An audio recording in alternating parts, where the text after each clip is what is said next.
أول التحية لكل سامعنا الكريم، وربنا يصلح حال السودان بأحسن حال. غاية الوطن الدمر دمار يا السامعين، ربنا ينصف الحق ويسالم اليدين. كان قال التفاوض يقول لك لا، نحن ما بنفاوض الخاينين، تراها الحرب الآن في وش المواطنين. انت بتقول لا ولا كلامك تاني بتكرر، كلمة لا معاك ما فارقة بيشي، لكن المواطن هو المتضرر. أنا ما بخاف من زول ولا أنا للشين مبادر، بكتب الحقائق الشاهدتها مباشر.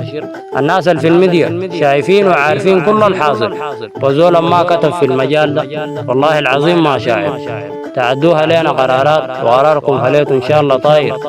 يوم يقول لك كوستي تندلتي بارة المزروق، برضو ما ننسى الفاشل يقول لك اشتباكات عنيفة وآلاف من جثث المواطنين، مع إنها المقابر يقول لك اشتباكات عنيفة وآلاف من جثث المواطنين مع إنها المقابر.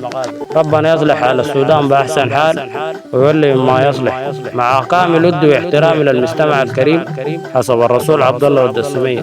دمتم سالمين، تحيات وافا يا مراحل. كل الجديد والحصري على قناة أبو سعيد الحمدي.